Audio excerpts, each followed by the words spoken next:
Hello and welcome to the show. I am here on Forza 6 with the gorgeous Aston Martin Vanquish for today's silly car build. And while I do rather like this car, I actually haven't driven it on Forza 6. So I'm kind of curious as to how it is going to do. We are likely to get plenty of power out of the Aston Martin. Handling though, I don't know, it's likely to be half decent, but it's not going to be the tiny lightweight sports cars that have been, some of them have been very fast, equally some of them have been very scary, so we might have a little bit more control with this one, and that is always quite useful. We will start, we can do an engine swap on this car, not that I'm going to though. We can put the 4.5 litre V8 in. It is a lighter engine, but it is slightly less powerful and considerably less torquey. We're going to stick with the standard engine in this, and we're going to add on a couple of turbos to it. That puts the total power up to 705 horsepower. I'm hoping, I would love to see 1,000 horsepower plus out of this car. I'm kind of expecting it to, but I might be wrong on that one. We will, of course, be getting the Forza Aero parts as well. We're going to have a double wing on the back of this one. Not quite as crazy as the new Ford GT's double wing, but sure, if that gives us all of the downforce, I will take all of the downforce. What are we going to do tyre widths-wise? I'm hoping we're going to get some pretty big tyres on here. Race tyres will jump the car up into S-Class. What are we getting on the fronts? 2.65. I would have liked a little bit, I would have expected a little bit bigger on the front of this, but there we go. And on the rear, 3.25s. Okay, yeah, that's it's not bad all around here, so we should be able to put some of the power down to the road. And of course, with the vehicle being that little bit larger and that little bit heavier, we might have that more stability, which can come in very handy, although equally we will lose some of the blistering acceleration because, well, there's simply a lot more mass to try and get moving out of a turn. Let's get some nice race suspension on here. Doesn't look like we can upgrade the brakes, so, well, I mean, it's going to come with pretty beefy brakes to start with. Hopefully it'll be enough to get all of the momentum slowed down, because there is going to be a lot coming towards the first corner. So yeah, hopefully they will do the trick. The roll cage will add, well, not much weight. It's only 56 pounds. It's not bad for a roll cage. Now, fingers crossed, if we can shave off about 900 pounds, that'd be good. 750, okay. That's probably more likely. It was always more likely to be that. We're unlikely to get under 3,000 with this vehicle. Now, how much power can we get out of the engine? The fact that that's only added about 6 does not fill me. Oh dear. This is not filling me with confidence with getting a nice beefy engine. Well, I say a nice beefy engine, I'm talking about a 700 horsepower thing. I really want 1,000 plus in this. That has saved some weight, of course, with the exhaust. Right, camshafts, please do not let me down here. Please do not let me down. Give us a nice big power boost. 87 is okay. I think it's gonna have to rely on turbos. Okay, turbos, if you can get us up towards the 1,000 horsepower mark, that would be really, really rather nice, I think. Fingers crossed. Turbos are intercooler. One of them I'm really hoping will give us a... Yeah, these parts, they're just doing bugger all in terms of power upgrades going on. It's 10 from that. We've seen cars with 20 or 30 horsepower increases from these bits and pieces. Right, turbos, if you could add a couple of hundred on. That'll do, 170. We're past the 1,000 horsepower mark. That is what I wanted from the Aston Martin. The intercooler, we'll add another 57 on. We're almost up to 1,100 horsepower. We're probably not quite going to crack that, though. I just noticed the graph has given up scaling. The power is completely off the chart. 1,088 horsepower is certainly not to be sniffed at. 800 foot-pounds of torque, that is plenty of torque as well. That's an awful lot of torque in this vehicle. It is 3,200 pounds. I think this stands a chance of going very, very quickly. Hopefully. It could be quite scary. There is always that possibility with these cars. Of course, to test out the Aston, I have brought it to the Virginia International Raceway, where it will have 5 laps around the Patriot alternate layout in an attempt to beat the Toyota Camry NASCAR. Our current leader has a lap time of 107.0. I think it is a little unlikely for the Aston to quite get that fast. The NASCAR was up into a P class.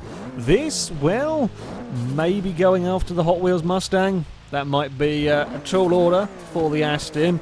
We will have to see how it goes. If we can be getting into the 1 minute 8, I will be relatively happy. The traction is glorious. Off the line, it actually just goes. Now, how do we do slowing down wise? It's not too bad.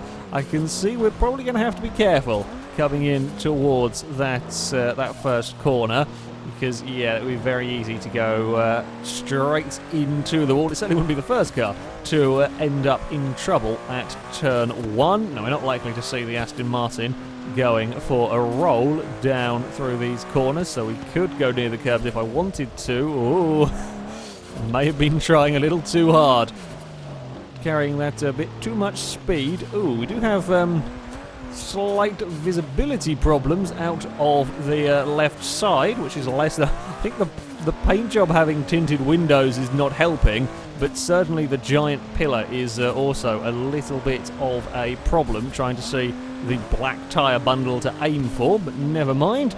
Right, a little bit of a scrappy first lap with this car. This is probably going to be the biggest test for traction, as it just goes on to a long straight where we can just floor it down. Yeah, once we've got it into third gear, I can be flat out absolutely comfortably. Now we should also be flat out on the way up this hill. I'm going to brake at the first line of cones though, just to see. Yeah, that's about right. We can maybe go a little bit braver under brakes down there, but not much more. It's almost up to 180 miles an hour, so this is about 5 miles an hour down on the Lotus Type 49, the classic Formula 1 car.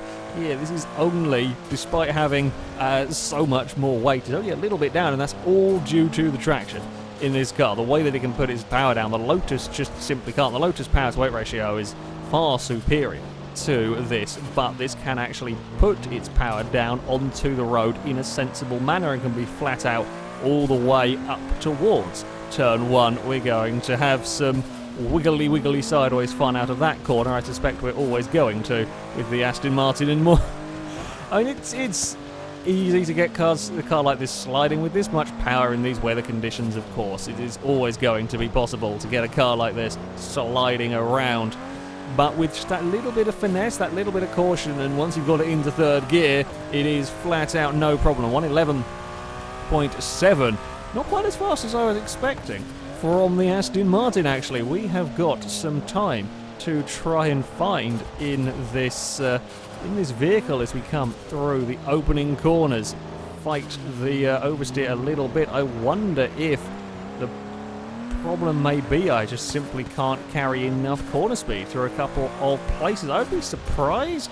I didn't make any glaringly obvious mistakes on that previous run, so we're going to try and be neat and tidy. I say neat and tidy as we bounce our way across the curbs, but it worked. It got us through. Now, careful on the power out of here. Don't waste time going sideways. There we go. Oh, trying to get on that power, and we are having some trouble with the Aston Martin. Again, carrying more speed through here. Oh, it's wiggling around on the exit of that corner. Now we've got to try and get it slowed down for this final turn. Ran a smidge wide into the first part of it, but neatly through the very final corner. Now the run towards the line, up into third. Floor it. Come on, Aston Martin. That's more like it. 19.5. Much better final sector. That's where we lost the time last lap around. Oh, I was pushing my luck a little bit more into first corner. Yeah, that's about the limit of where I really want to be slowing that one down. I'll take it. We got it spot on, but that was very much about all that I can manage with the Aston. We're going quicker, but we're also now going sideways as I tried to carry more speed. This is going to get myself into a lot of trouble if we're not careful running down here. Now, it does feel like a big heavy car. I've copped that up massively. I'm trying to sweep around for a wider approach and it didn't work. It was far too wide. This does feel like a big heavy car. I've got to say, some of the vehicles that I've driven around here have not, certainly some of like the autocross cars as well, have not felt like the big heavy cars that they are. This this thing does it does feel like a £3,000 Aston Martin as opposed to some of the other vehicles. Oh, come on, car, get out of that final corner. I think a short shift to third would probably just suffice out of there. Right, our final lap with the Vanquish. Can we go any faster in this one? It may be tough to do. Oh, it may be tough to do if I've done that. I knew I had to try and make up some time in the first sector, and it's not quite worked out. Can we make it up anywhere else in the lap? We've made up some time in that. So, yeah, trying to get it stopped down for turn one is a little bit on the scary side. Okay, it said the car wasn't likely to roll the car. It's not, but it does tip it sideways and out of position. Can we be brave anywhere else throughout the lap? There we go. We're not running wide, although we're not going to get turned. I'm trying to carry too much speed, I think. We are still somehow up on this lap. I'm not quite sure that does not. The previous fastest lap felt a hell of a lot neater than this one is being so far, but there we go. Lap time doesn't really lie there. Let's concentrate on getting it slowed down. Oh, if only we had a little bit less weight, a little bit better brakes, I think this would be phenomenal. As it is, short shift up into thirds, so again, I can just be lazy and we can floor it towards the line. It was a scruffy final. I thought the final sector was the one that let me down there. The other two, yeah, I'm not quite sure what I did wrong on the third lap. That was the fastest one in the end for the Aston Martin. But yeah, I like the car. I mean, for a 1,000 horsepower vehicle, it is pretty damn easy to put the power down. Even being rear-wheel drive, it is flat out of the final corner. We don't have too many issues with it being horrendously oversteery. Of course, you can slide it, but yeah, it's not horrendously difficult to drive. The lap time is pretty good from the Vanquish. It will go into 6th place, about a second faster than the Porsche 550 Spider and the Cadillac CTS-V Coupe and the Dodge Charger SRT Hellcat. That's all a very close area of the table. This is kind of bridging the gap between that group and the next one, the Lotus Type 49, the Bentley Continental GT and the Hot Wheels Mustang. Yeah, it's a solid car, actually. It is a very solid vehicle. Looks absolutely fantastic. And it is now time to find out just how quickly it will go in a straight line. And of course, to find that out, we have brought the Aston Martin to Le Mans. I've only just realised, I think this is the first Aston Martin I've done a silly car build on in Forza 6. Now, we have got a fair amount of power and relatively decent aerodynamics with this car. I would expect perhaps around the 240 mile an hour mark out of, there we go, yeah, it might be a little bit faster than that, in fact. Can we get it up to 250? That might be pushing it a little bit, I suspect, but we will give it, it reckons it might be doable. I'd be impressed if we can get 250 out of this, as, that's a little too much. Okay, let's have a little fiddle around with the gears. I think 249 is probably going to be about the 49.6. I mean, even if I do get the benchmark to say 250, it's very unlikely that we're going to be able... No, we're not quite going to be able to... It would be very unlikely that we'd be able to actually get to the exact speed that the benchmark reckons. It's normally a mile an hour or two down on it. Right. Let us go. That's not necessarily the benchmark's fault either, by the way. Or in terms of that, it's just that we have, well, a limited amount of space here at Le Mans. This is the longest straight that I can use in the game, but it isn't limitless. All right, how will we fare through these corners on the way to the straight? I may have blipped the throttle a little too much trying to maintain speed through that first corner, and we got all sorts of out of shape. That's never a good thing. Yeah, it's more than happy to slide its way through these turns. I think I actually prefer this. We've had quite a few vehicles where the balance has been better in the wet than it has been in the dry. This one, I definitely prefer it in the dry. It actually doesn't feel like such a large, heavy beast out here.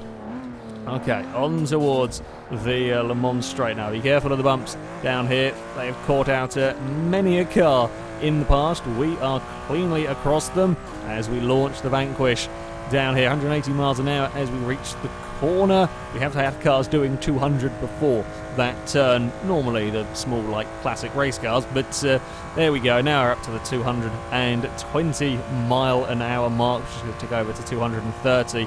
How close can we get to the 250? That is the question. I don't expect the Aston Martin to have a huge amount of issues with the end of the straight. It had no problems at Virginia with the bumps towards turn 1.